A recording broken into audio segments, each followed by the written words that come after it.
dilancarkan rezekinya, dimudahkan segala urusannya. Amin amin ya rabbal alamin. Lama ya saya tidak bikin video karena kesibukan saya di rumah majikan, karena kemarin itu baru pindah rumah gitu kan, jadi sibuk banget gitu, terus nggak ada waktu untuk bikin video, dan belum bisa tidur.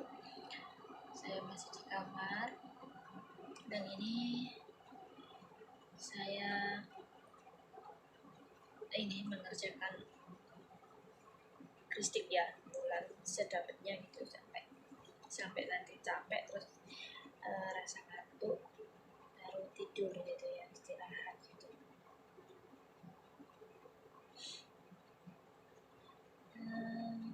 Karena bisa dibilang ini jenuh gitu, jadi sedikit bingung sih mau ngapain gitu. Saya bisa ini aja sedikit bercerita, bisa dikatakan ini saya mau menceritakan awal kisahnya aku bisa bekerja di Hong Kong gitu ya. Dulu sekali itu kenapa aku bisa sampai kerja di Hong Kong, itu ada sebabnya gitu ya. Dan mungkin ini suaranya nggak begitu jelas ya, karena posisinya kan panas, jadi ngidupin kipas 2 gitu, jadi mungkin berisik gitu, tapi udah sedikit saya kecilkan. Saya dulu pertama menginjakkan kaki saya di Hong Kong itu tahun 2001 bulan 8. Itu saya umur 16, sekitar 16 tahun ya. Dan itu benar-benar saya nggak percaya gitu sampai bisa kerja di sini gitu ya. Karena sebenarnya jujur, waktu saya pertama datang ke Hong Kong itu cuman untuk lari gitu ya, lari dari kenyataan gitu kan. Karena saya menghindari seseorang, menghindari orang yang gimana ya,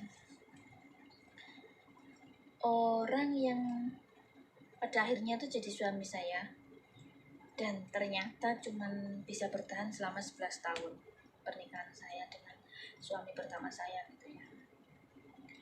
Nah itu ceritanya tuh, kalau diceritain itu panjang banget gitu ya, cuman kan berkaitan dia itu karena dia itu saya bisa sampai di Hong Kong gitu. Nah awalnya tuh kisahnya tuh aku sebenarnya kenal sama kakaknya yang jadi suami aku itu ya. Nah, terus kenal teman main gitu, sering ketemu gitu kan.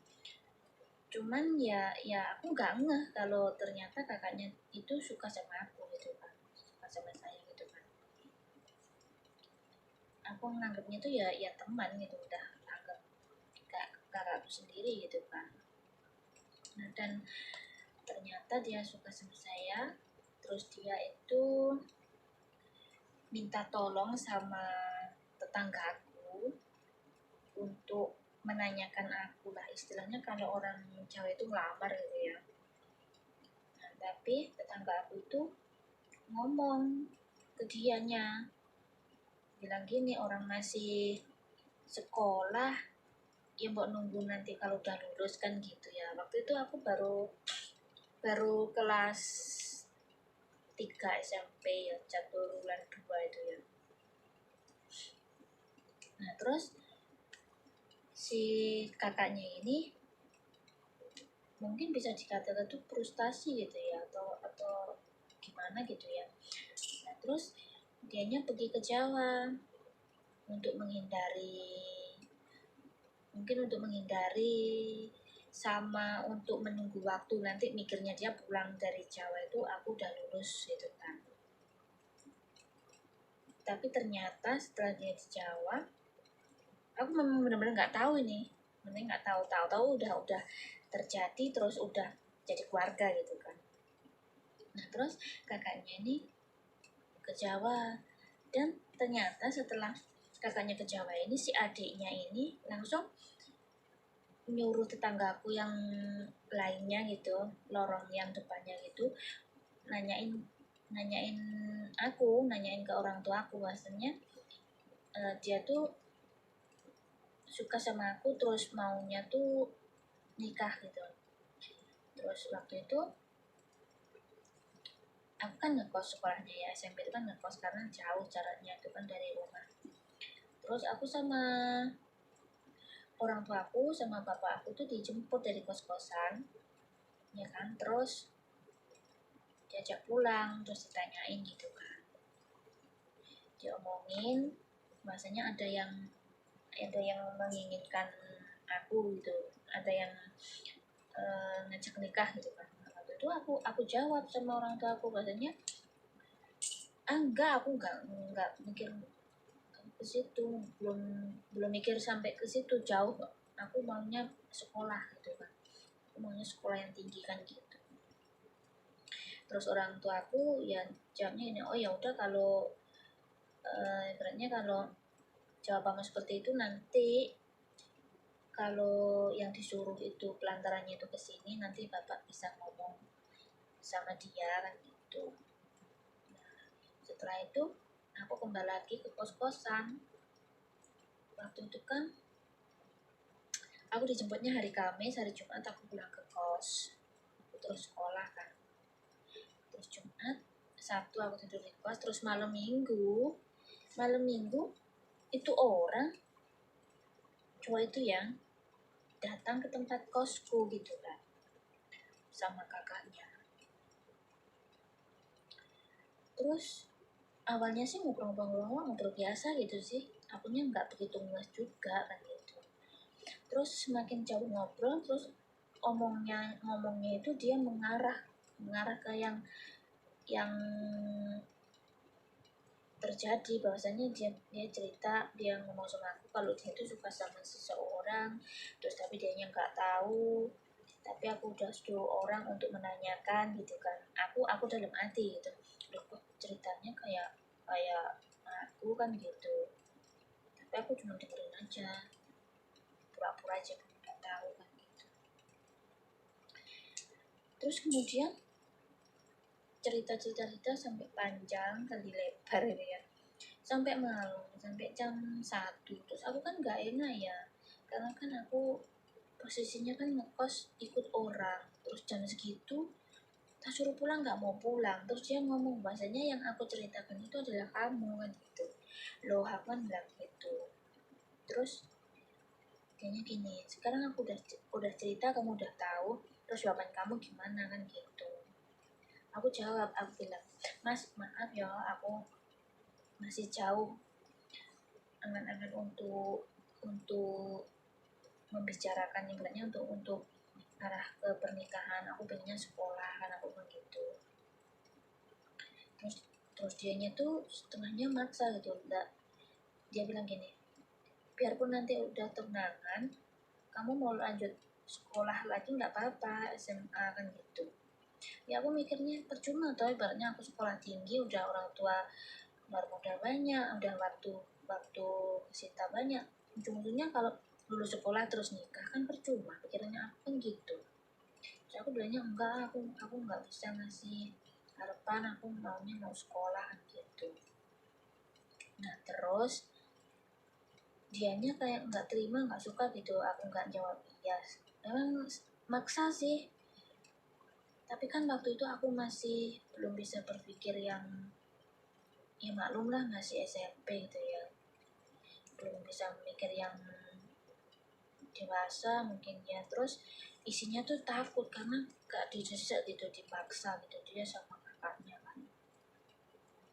Setelah itu enggak, pokoknya harus ada jawaban, aku maunya harus terima gitu. Terus ada sih yang ini ngomong, ada seperti pengancaman gitu, maksudnya kalau nggak terima gitu, sampai intinya kalau nggak diterima kan malu ya. Terus ini kalau nggak terima pada malu, mending gimana ya, bikin intinya dibikin keluarganya dibikin ya gimana gitulah ya kan, karena kan waktu itu aku masih kecil jadi takut gitu ya, diancam kayak gitu takut. Terus posisi malam, terus aku pokoknya ya udah nah penting ke sana kamu pulang dulu, enggak, dia tetap nggak mau, nggak mau pulang kalau belum dijawab iya kan gitu. Udah kedesek kan aku nggak enak, akhirnya tanpa pikir panjang aku jawab iya. Pikirku waktu itu cuman jawab iya doang kan gitu ya. Setelah aku jawab iya semuanya selesai urusan kan gitu, nggak mikir panjang aku kan. Dan setelah aku jawab iya gitu, udah dia nggak masalah lagi, dipaksa berdua aku turun sama kakaknya gitu.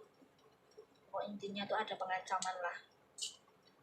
Akhirnya setelah aku jawab iya gitu, dia pulang, memang pulang, beneran pulang. Terus aku setelah itu semalaman nggak bisa tidur, aku mikir ya Allah ini ada apa sih kok begini ya gitu. Terus aku salah deh kan gitu, jawab iya ibaratnya kan gitu ya. Sampai aku semalaman nggak tidur dari jam 1 sampai pagi ya, nggak tidur. Terus akhirnya aku nggak sekolah, aku bangun jam 6:30 itu aku diem aja tetap nangis gitu kan duduk itu. Terus ditanyain sama temanku, sama ibu kosku juga gitu, katanya ada apa kan gitu. Aku nggak ngomong yang detail sih, cuman aku bilangnya aku mau pulang, aku nggak sekolah gitu. Nanti aku pulang beneran pulang. Aku nyari ojek gitu ya, terus aku pulang nyampe rumah itu aku nangis. Terus orang tua aku kan kaget, loh kenapa gitu kan, ditanyain kenapa lo nangis kan gitu ya. Terus aku udah nggak bisa nangis ini, apa nggak bisa jawab ini, mata juga udah bengkak semalam nangis kan. Terus akhirnya ditanyain orang tua, ngapa ngomong ada apa gitu, kenapa ngomong-ngomongan gitu. Akhirnya aku cerita bahasanya orang yang menginginkan aku, yang amar aku itu semalam itu nemuin aku di kos-kosan bilang gitu. Terus dia tanya langsung ke aku gitu kan. Terus aku jawab nggak bisa, aku mau sekolah. Dia maksa terus, pokoknya harus jawab iya gitu. Akhirnya tadi semalam aku jawab iya kan gitu. Terus orang tua juga kaget lah, kaget. Terus kok iso biar kan bla dan bla lah intinya kan gitu. Dan orang tua itu nggak tahu bahwasannya aku tuh nggak kenal gitu, aku nggak kenal, beneran nggak kenal sama sama itu laki itu ya. Yang aku kenal kakaknya, kalau sama kakaknya kenal, kalau sama itu nggak kenal sama sekali beneran. Terus orang tua juga, aku juga nggak mungkin kan ibaratnya cerita yang terbuka sama orang tua bahwasanya kalau aku nggak nerima dia ada pengancaman, ada ngomong ini itu kan gitu, nggak mungkin kan gitu. Jadi orang tua itu nggak tahu sampai bertahun-tahun, bahkan nggak tahu bahwasanya itu aku nggak kenal dia. Terus aku nerima dia itu karena keadaan tertekan gitu kan. Terus mikirnya orang tua ya berarti emang ya aku kenal, ya aku suka gitu kan, nggak ngomong. Terus akhirnya kalau nggak salah itu 2 minggu kemudian itu tunangan gitu kan. Tunangan itu bukan yang seneng atau gimana gitu, nangis aja aku, isinya tuh nangis gitu kan. Terus itu lulus sekolah itu kan bulan 7 ya, bulan 6 bulan 7 udah kelar kan sekolah. Terus rencana nikah itu bulan 10 ya kan. Ternyata ibunya tunangan aku itu meninggal bulan 10. bukan, rencana nikah bulan 10, terus ibunya itu meninggal bulan 8 gitu kan. Nah terus kalau terjadi yang seperti itu, kalau orang Jawa itu kan apa ya, harus ganti tahun baru bisa nikah gitu kan. Nah akhirnya diputuskan untuk menikahnya itu diundur sampai bulan 1 gitu. Bulan 1 kan udah lewat tahun kan gitu. Nah terus aturan nikah bulan 1, aku bulan 12 itu aku ke Jawa, lari ke Jawa gitu kan, ke rumah mbahku kan gitu. Nah terus aku nekat aku masuk PT gitu kan, tahun 2000 itu aku masuk PT. Waktu itu PT aku pertama itu di Pasuruan itu, dan umur aku belum cukup gitu kan, tapi badan aku udah gede sih, aku dulu kan gede gitu ya. Itu aku bikin berkasnya itu aku tambahin 2 tahun umurnya kan. Terus di PT itu aku lama banget, temennya udah pada berangkat. Zaman dulu itu kan cepet-cepet ya, 3 bulan 4 bulan udah pada berangkat gitu kan. Aku paling lama sendiri satu rombongan itu, aku sampai 8 bulan belum berangkat. Setiap ini aku tanya ke kantor, kok belum berangkat gitu, nama nangis kan gitu.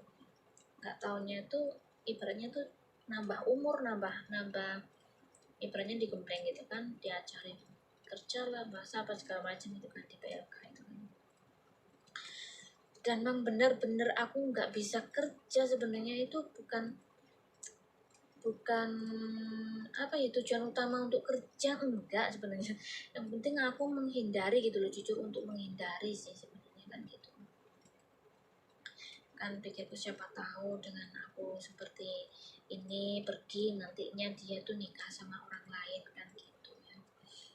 Terus akhirnya aku di PT itu diajarin ya semuanya sih ya, semuanya diajarin kerja, diajarin bahasa apa itu. Aku bahkan dulu itu untuk nyapu itu sampai dilatih gitu ya, nyapu, karena aku nggak pernah kerja gitu di rumah kan.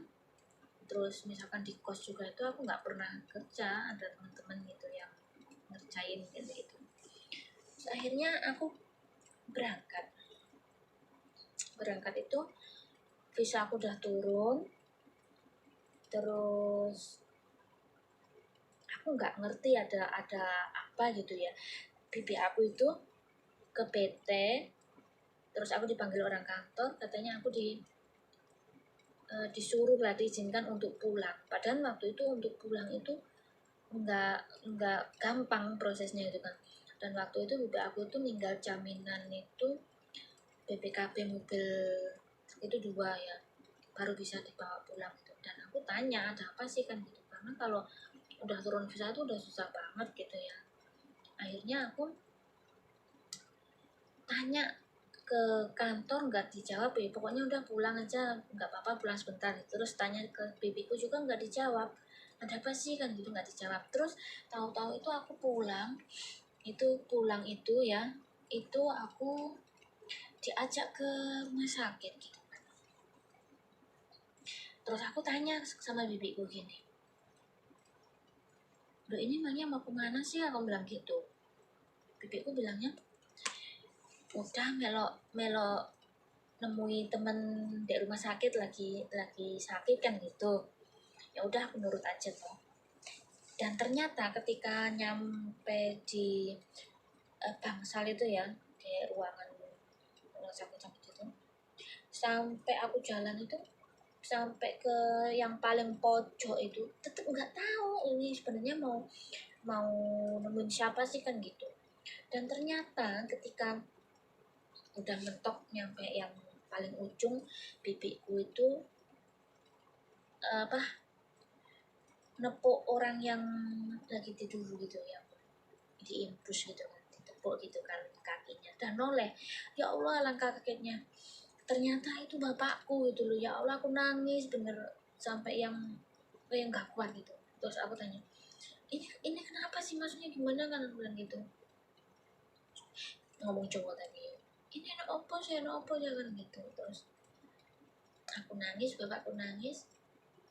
Terus bibiku bilang yang penting kan sekarang udah ketemu kan gitu. Dan ternyata setelah aku bisa ngobrol sama bibiku, bapakku itu dari Palembang ke Jawa itu karena sakit terus berobat gitu, udah sakit komplikasi segala macam gitu kan. Dulu kan aku netep di Palembang ya sama keluarga gitu. Dan ternyata sakitnya bapakku itu karena shock, karena ya sedikit banyak itu memikirkan aku gitu ya, pikiran aku sama tunanganku itu ya, karena bapakku itu kan orangnya pendiam tapi pemikir gitu. Terus dengar omongan di luar yang ini kan, jadinya tuh kaget terus jantungnya tuh nggak kuat kan gitu. Dan terjadi banyak hal lah intinya gitu ya. Terus pernah sih waktu itu mau ini apa, kayak minta ganti rugi gitu kan, karena harusnya aku nikah nggak bisa nikah gitu kan, banyak kayak seperti tuntutan gitu ya. Dan keluarga aku, orang tua aku itu karena menyadari bahwasanya memang pihaknya keluarga aku salah karena aku udah pergi gitu ya.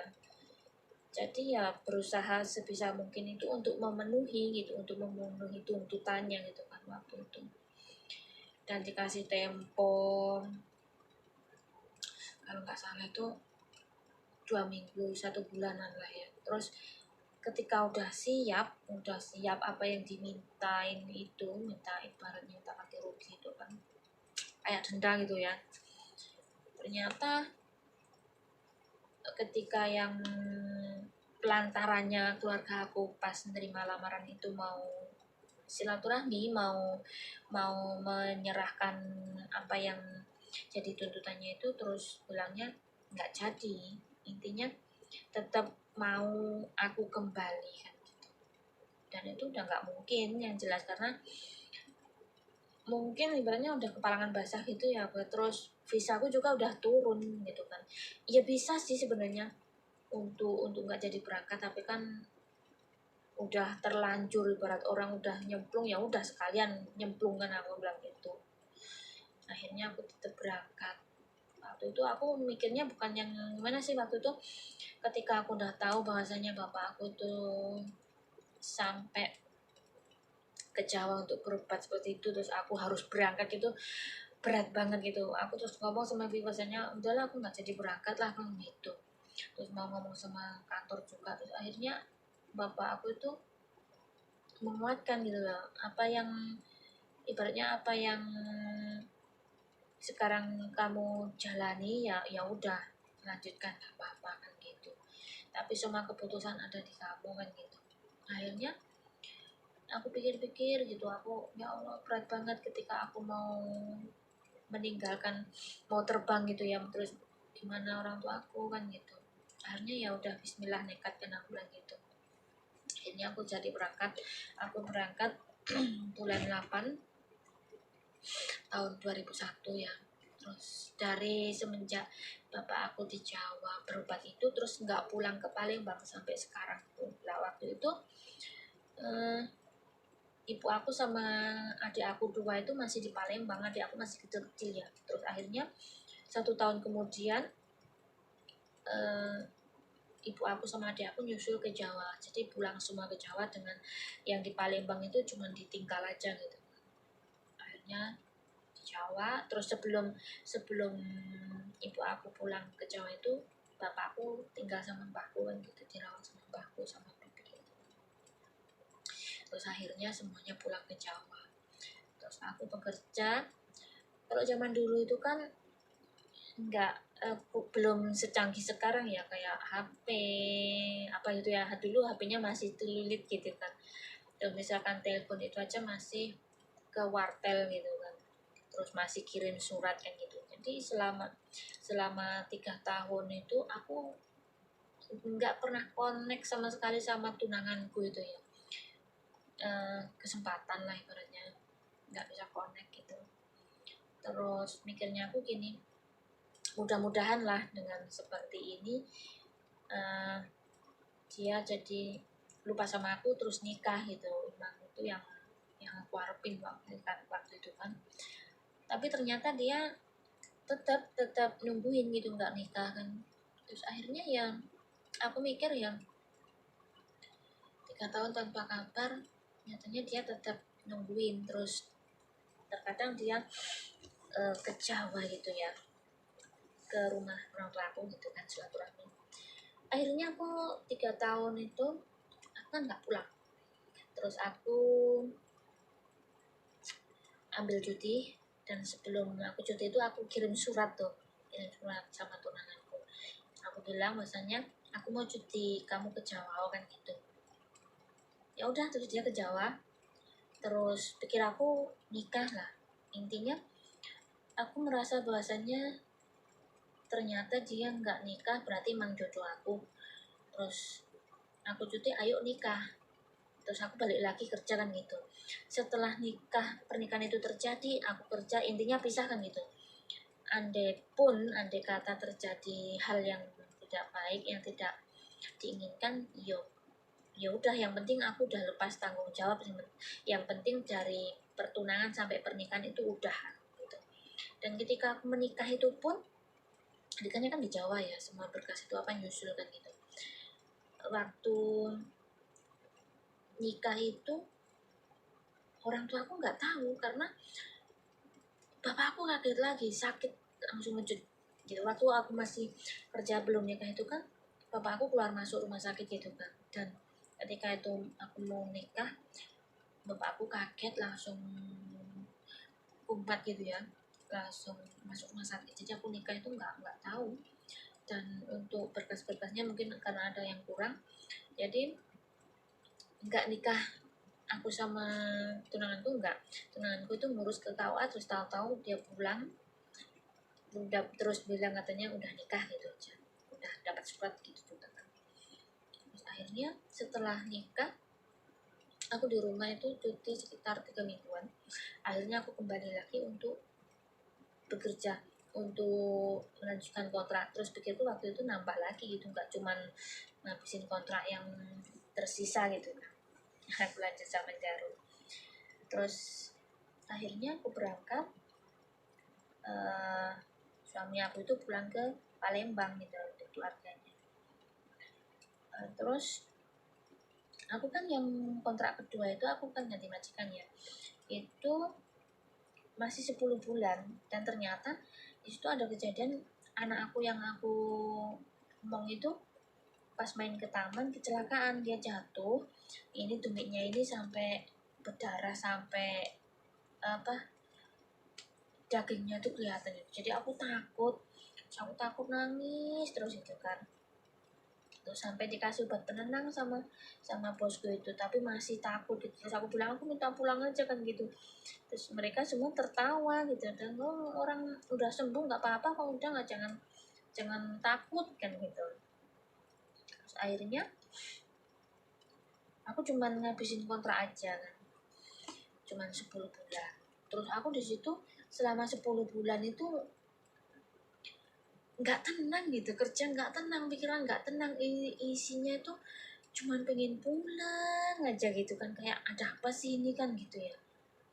Terus kerja nggak nyaman, pikiran nggak tenang, terus inget aja gitu, intinya kayak nggak banget lah pokoknya kan gitu.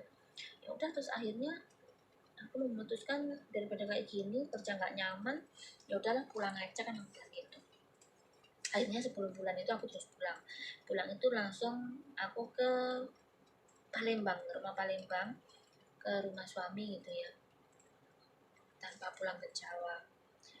Terus akhirnya aku netap di Palembang. Aku pertama nyampe Palembang itu nikah lagi, karena emang aku minta ya, karena kan yang nikah yang pas aku cuti itu nggak sama aku gitu kan. Jadi kayak resepsi terus sama sama apa ya,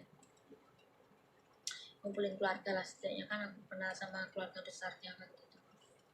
Terus nikah, terus tinggal sama mertua, sama keluarga mertua itu 3 bulan. Terus akhirnya setelah itu aku nempati rumah orang tua aku, ngurusin kebun orang tua gitu kan. Itu sampai akhirnya sampai nggak bisa bertahan keluarga itu di intinya di lingkungan keluarga aku kan gitu ya. Dan selama pernikahan aku 11 tahun itu ya Allah sesuatu banget pokoknya. Untuk sekarang ini misalkan aku ngebayangin aja tuh kayak ya Allah nggak yakin gitu, nggak percaya kalau aku tuh mampu melewati gitu. Padahal aku kan tunangan sama mantanku itu kan selama 5 tahun gitu ya. Terus aku ketika mau pulang nikah itu udah ngomong nih sama tunanganku itu ya, ibaratnya tuh perjuangan kamu untuk ngedapetin aku itu nggak gampang gitu kan.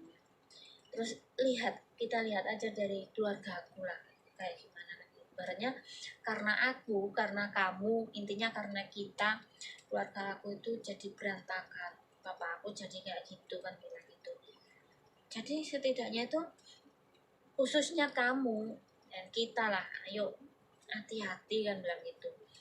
Dan aku bilang gini, aku nggak mau tahu sebelum kamu sama aku, karena aku nggak kenal kamu, dan aku nggak mau tahu sisi kamu itu yang seperti apa, ibaratnya entah kamu itu peminum lah, pemain atau segala macam, intinya sebajingan apapun kamu itu ketika sebelum sama aku. Tapi kalau sama aku ya udahin gitu kan.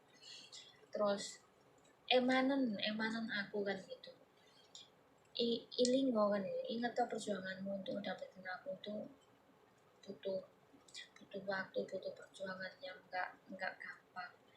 Jadi ibaratnya tuh gimana ya, bisa menjaga semuanya kan gitu.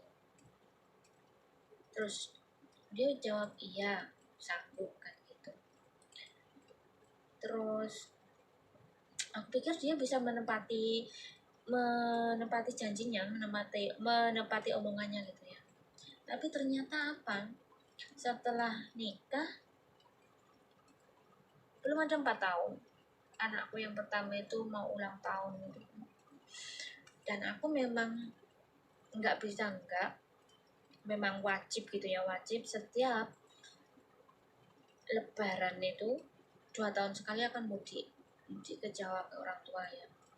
Jadi misalkan tahun ini lebaran di Palembang, tahun depannya aku mudik. Terus itu aku inget banget waktu itu baru bangun ruko di daerah lakiku itu ya, bangun ruko, bahkan belum selesai sepenuhnya, tapi untuk urusan keuangan ibaratnya tuh sudah lah waktu itu kan, karena sama pinjam ke bank itu, ada pinjam gitu kan ya, semua udah beres lah intinya, yang butuh tanda tangan aku apa itu udah beres semua. Terus udah jalan, udah mengerjakan ruko itu kan. Terus aku mudik kan gitu,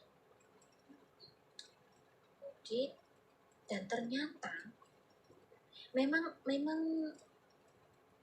ini sih, ketika aku masih di situ, masih belum mudik gitu ya, aku kan tiap ini kan bantuin ke ruko itu, bikin ruko itu, bantuin kerja yang ngangkat apa, bata lah, ngangkat apa itu, apa ya, pasir apa gitu ya, intinya bantuin lah sebisa aku, semampu aku, sekuat aku ngerjain apa gitu kan. Itu udah ada gelagat yang nggak bener gitu, karena kan yang ruko itu tuh di tempat lokalisasi gitu kan, karena mungkin itu lokalisasi gitu kan. Dan sebenarnya waktu beli itu sebenarnya rumah. Terus waktu beli itu aku udah ngomong kalau untuk ditempatin aku nggak bisa, kan bilang gitu. ini kurang sehat lah lingkungannya, aku bilang gitu ya. Terus misalkan untuk usaha itu aku juga pengen tahu usahanya apa gitu kan. Terus dianya bilang untuk ruko lah ini itu, oke lah aku nurutkan itu, yang penting nggak tempat di situ kan gitu. Nah ketika masih ngerjain di situ, dia tuh udah ada gelagat ya nggak bener, yang gimana ya, gini, kalau waktunya makan siang ya kan, aku ajak pulang ke rumah mertua kan, aku masaknya di rumah mertua. Nah itu perjalanan 2 kilo lah naik motor gitu, aku ajak pulang, ya ayo pulang makan, ya udah pulang dulu sana kan gitu, nggak mau diajak pulang. Terus bahkan pernah ya aku sampai aku tegur, aku di situ aku ngangkatin bata gitu, terus dianya laki aku itu dipanggil nih sama mami sebelah gitu kan, dipanggil, istirahat panas minum es gitu kan. Lah dianya ke situ, ke kafe sebelah itu minum es, padahal ada aku loh, ada anaknya loh, aku nggak digubris gitu kan. Terus dia minum es apa sama, terus akhirnya sampai lama ngobrol. Terus aku kan nungguin aja pulang makan itu lama banget gitu. Terus akhirnya setelah dia nongol, aku bilang, orang minum es aja kok lama sih, kan mau makan ini, lapar kan gitu. Udah, terus akhirnya dari situ mulai, dasarnya dia tuh memang keras ya, keras kepala, keras omongannya kan gitu. Itu dia terus gini, pulang sendiri juga bisa, ada motor, kenapa nungguin kan gitu loh, orang diajak balik bareng makan kok kan gitu. Nah dari situ awalnya aku rasa dari situ, terus akhirnya sering, biarpun ada aku lagi bantuin kerja gitu, dia main ke kafe sebelah itu gitu loh. Terus terjadilah yang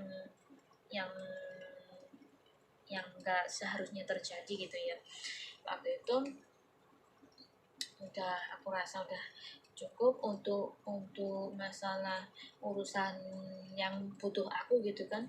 Akhirnya aku kan mudik aku naik naik bis kan, selalu seperti itu. Kalau untuk berangkat aku naik bis dulu, terus nanti lebaran kurang 1 minggu gitu kan, laki nyusul ya, terus balik bareng bawa mobil sendiri kan gitu.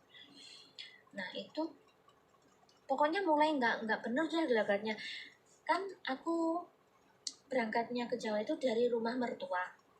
Nah terus kan apa itu, nungguin bis kan, nyegat bis gitu, yang bis lintas dari arah Medan gitu kan. Nah ketika nyegat bis itu udah datang nih bisnya, terus udah beli tiket, tinggal naik aja lah. Mbok ya, nunggu anak istrinya itu naik dulu berangkat gitu ya, maksudnya mobil berangkat, dia mau berangkat ke ruko yang katanya kerja itu, terserah gitu kan. Ini enggak, ketika udah mobil berhenti, aku mau berangkat, aku barang masuk ke bagasi mobil, aku mau naik mobil, nggak nganterin anaknya, padahal itu anak masih kecil ya, 4 tahun, aku cuman sama anak aja. Itu dia cuman ya wes dapat mobil, aku mau ke ruko. Mbok yo nanti sih nunggu aku berangkat kan gitu. Dianya nggak dengerin, dia langsung berangkat. Terus ini ada apa ya kan gitu kan. Terus ada yang nggak beres deh pokoknya kan, bilang gitu. Mati nih. Masa, akhirnya ya udahlah kan bilang gitu. Nah terus selama di perjalanan itu nggak pernah telepon ngabarin, udah nyampe mana, anaknya rewel nggak, udah makan belum, itu nggak pernah. Kalau nggak aku yang ngabarin, nggak ngabarin gitu kan. Terus akhirnya aku udah semakin nggak enak feeling. Cuman aku berusaha untuk nggak berpikir yang jelek gitu ya. Terus akhirnya aku nyampe di Jawa itu baru berapa hari sih, sekitar 3-4 harian kayaknya. Nah terus aku kan capek, terus urut gitu kan. Nah kebetulan waktu itu aku urutnya bukan yang cuman pijat biasa gitu katanya, yang pijat urat kan gitu. Tapi ini beneran, dari aku berangkat itu ini otak ini udah nggak bisa fokus, mikirnya tuh udah yang nggak gimana gitu ya, rasanya tuh nggak enak gitu. Terus waktu aku dipijit, ya kan, dipijit urat itu aku nggak sadar, aku pingsan gitu. Tapi dalam nggak sadarnya aku itu, aku ini mata mencem ya, tapi kuping ini bisa dengar kalau ibu aku yang di samping itu nangis gitu, nangis, gimana sih piye toh kan gitu. Terus bapak aku juga kaget, terus aku diminumin apa gitu, yang mijit aku itu juga kaget. Nah terus akhirnya aku masih nggak sadar tapi bisa mendengarkan. Dan di saat itu aku itu kayak melihat kejadian yang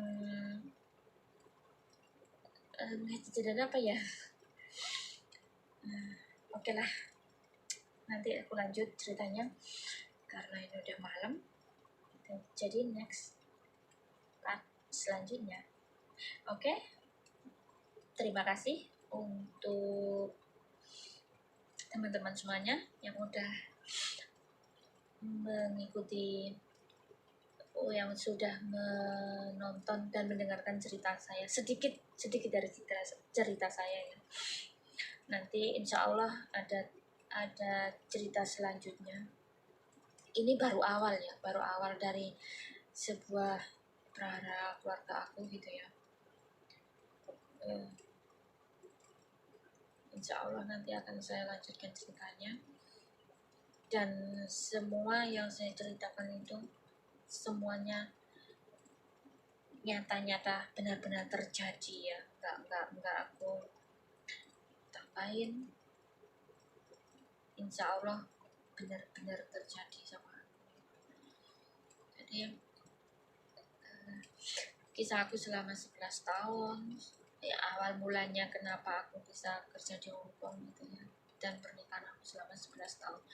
Sebenarnya gini, bukan maksud aku untuk mengumbar aib, bukan ya, tapi setidaknya itu aku bercerita nantinya untuk mungkin untuk anak cucu aku gitu ya, bahwasanya tuh sebenarnya anak-anakku tahu sih ya, setidaknya sedikit tahu lah ya. Dan intinya bukan untuk mungkin menyakiti, mungkin memang sedikit sakit ya mantan, tapi yang aku ceritakan itu benar-benar yang aku alami. Oke lah, nanti lanjut lagi lain waktu ya. Terima kasih untuk semua teman-teman. Jangan lupa ikutin terus cerita aku selanjutnya ya. Dan jangan lupa untuk like, comment, dan subscribe, karena subscribe itu gratis. Terima kasih untuk teman-teman semuanya yang udah mendukung aku sampai titik ini, sampai saat ini. Tanpa kalian semua aku bukan siapa-siapa dan aku tidak bisa berada di posisi sekarang ini. Oke, terima kasih. Wassalamualaikum warahmatullahi wabarakatuh.